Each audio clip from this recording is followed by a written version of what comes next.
Attention shoppers, came a male voice over the intercom. Please move to the back of the store immediately. The back of the store? I whispered to Daniel. Don't they mean the front of the store to pay for our stuff? It was 8:50 p.m., and 10 minutes until closing time. We'd brought our 2 kids out on this late-night Walmart excursion in the hopes of burning off some energy. Instead, they'd just thrown tantrums for new Legos and Hot Wheels. It was a disaster. But apparently, the disaster was just beginning. Please move to the back of the store immediately, the voice repeated overhead. This is not a drill. I glanced around, but the other shoppers were just as confused as I was. An old lady looked up at the ceiling, scrunching her face. What the hell?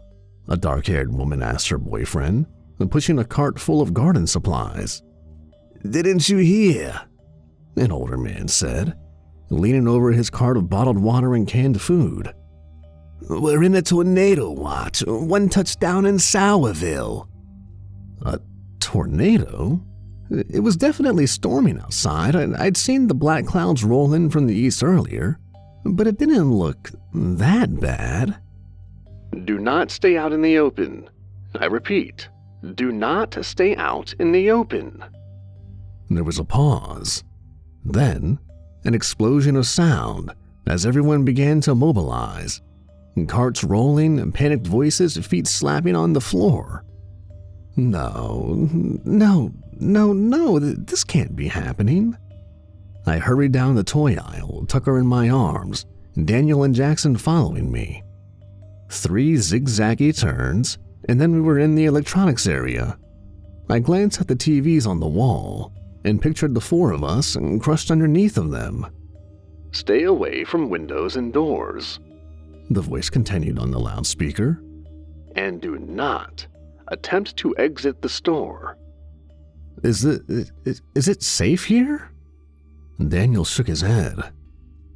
Big open areas aren't good. I'm going to check in back and see if there's a break room or something. You stay here, okay? I nodded. Arms shaking, I sat down on the ground between 2 shelves of video games. And Tucker sucked on a bottle in my arms while Jackson began to giggle. Is the tornado going to hit the store? And everything will fly around real fast? He asked with a big stupid grin on his face. I don't know. A tornado, a real-life tornado like you see in the movies plowing through our town. It was so unfathomable. We were New York natives transplanted here to Indiana only 6 months ago. I'd never been in a tornado watch my entire life. Daniel jogged back into view. Everything's locked up, he said, as he joined me on the floor. But listen, Fairview's a big town. The chances that it'll hit this Walmart, I think we'll be okay. I never should have brought us here. You didn't know, none of us did. He wrapped his arm around me. They should have warned us, like an emergency alert on our phones, or a tornado siren, or something. The voice overhead rang out again through the store. Do not stay out in the open. Do not make yourself visible. That includes security cameras. Please, move to a spot that is not visible to any cameras. I frowned. What does that have to do with tornadoes? A feeling of unease in the pit of my stomach. I glanced up and saw several black globes descending from the ceiling, hiding the cameras within. I guess we should listen to them and get out of sight, I whispered. I grabbed Jackson's hand. Daniel picked up Tucker, and we jogged out into the center aisle. The store was an eerie sight. Abandoned shopping carts askew in the aisle, full of everything from pies to batteries to plants. And footsteps echoed around the store from people unseen as they found their new hiding places. We dodged a shopping cart full of soda, ran through kitchenwares, and then stopped in the Easter decoration aisle. There was a camera in the central corridor, but as long as we stayed in the middle of the aisle, we'd be invisible. The 4 of us crouched on the floor, next to some demented-looking Easter bunnies. "I'm hungry," Jackson whined. "Quiet. Mommy?" I grabbed a bag of colorful chocolate eggs and ripped it open. "Here, candy. Happy?" I whispered, thrusting them into his hands. Then I leaned back against the metal shelves, panting.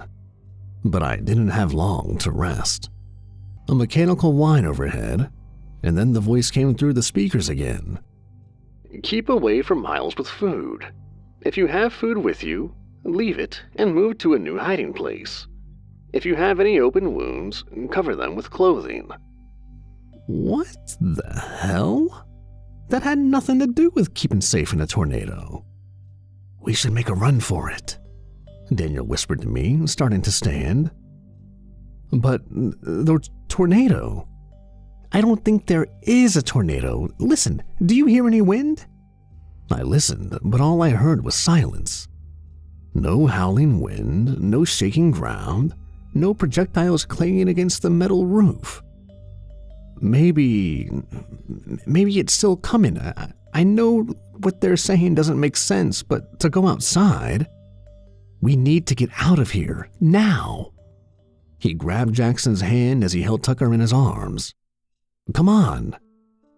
"Daniel, I don't think that's a good idea." But the next words from the intercom changed my mind. "Assume a fetal position and place your hands on your head. Close your eyes and do not open them for any reason." "Let's go." We broke into a sprint and ran down the central aisle, cameras be damned. The front door appeared in front of us, a little black rectangle looming in the distance. And as we got closer, I saw Daniel was right. There was a tree at the border of the parking lot, under a street lamp. It was perfectly still. We continued running, past the clothing area, past the snacks lined up at the checkout lines. I ran towards the sliding glass doors as fast as my legs would carry me. Almost there, almost there, almost. The doors didn't open. No, come on. Why are the doors locked? Daniel slammed his body against the door and it rattled underneath him. I tried to squeeze my fingers into the gap between them to try and pull them apart. They didn't budge. They locked us in, I whispered. "I want to go home," Jackson said. And Tucker was beginning to make fuss too, making little noises like he was about to start full-on wailing. I turned around, and that's when I saw him. A Walmart employee. He was sitting on the ground at the end of one of those checkout aisles, facing away from us, wearing the familiar blue vest with a golden starburst. "Hey, let us out." He didn't reply. "Did you hear me? I don't care if there's a freaking tornado. Unlock the door and let us out." Again, he said nothing. But in the silence, I could hear something. A wet, smacking sound. I stared at the man, slightly hunched over, still facing away from me. Was he eating something? The speaker overhead crackled to life. "Attention. Please do not talk to any Walmart employees." My blood ran cold. The smacking sound stopped, and then, slowly, the man began to stand. He placed his palms on the conveyor belt and pushed up, and I could see that they were stained with blood. I backed away, but my legs felt like they were moving through a vat of honey. The fingers locked around my arm and yanked. "Come on!" Daniel shouted. I sprinted after him deeper into the store, and Tucker stared at me over his shoulder, and Jackson ran as fast as his little feet would take him. I was vaguely aware of the slap, slap, slap sound behind me, but I didn't dare look back. Daniel ran into the clothing area and I swayed, dodging circular racks of t-shirts and wooden displays of baby clothes. He skidded to a stop and ducked into the dressing room area. "In here," he whispered, motioning at one of the rooms. We piled inside and locked the door. "Daddy?" Jackson said. You listen to me very carefully, I said as I crouched to his level. You have to be absolutely silent. Don't say a word, okay? Jackson looked at me, then Daniel, then he nodded and sat down on the floor. I'm going to try to call 911, Daniel whispered, transferring Tucker to me and pulling out his phone. He tapped at the screen, then frowned. What? We don't seem to have any service. I don't. Thump. I grabbed Jackson and pulled him away from the door. The four of us huddled in the corner, and I held my breath. Thump. Under the gap of the dressing room door, men's feet in black shoes. They slowly took a step forward, deeper into the dressing room.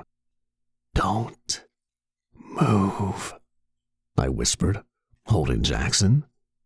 The man took another step.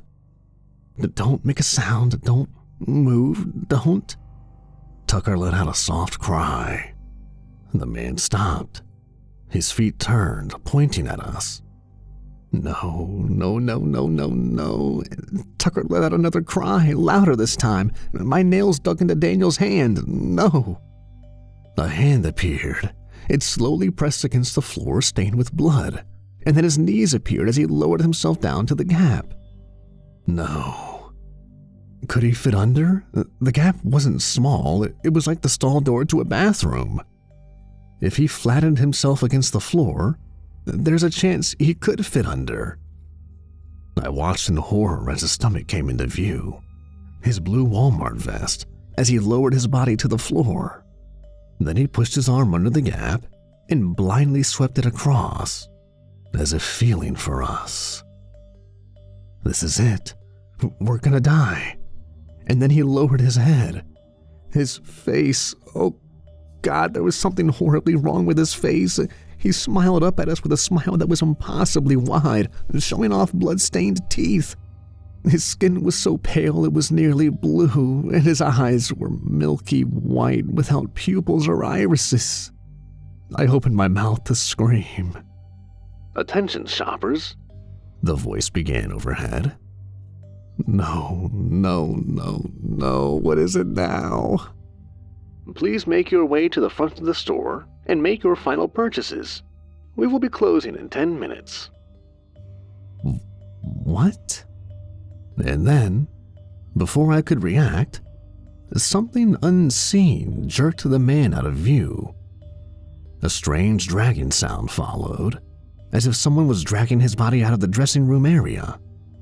I stared at the door, shaken as Tucker's cries rang in my ears. But he didn't come back. And within 10 minutes, the usual hubbub of Walmart returned. Voices, footsteps, shopping cart wheels rolling along the floor.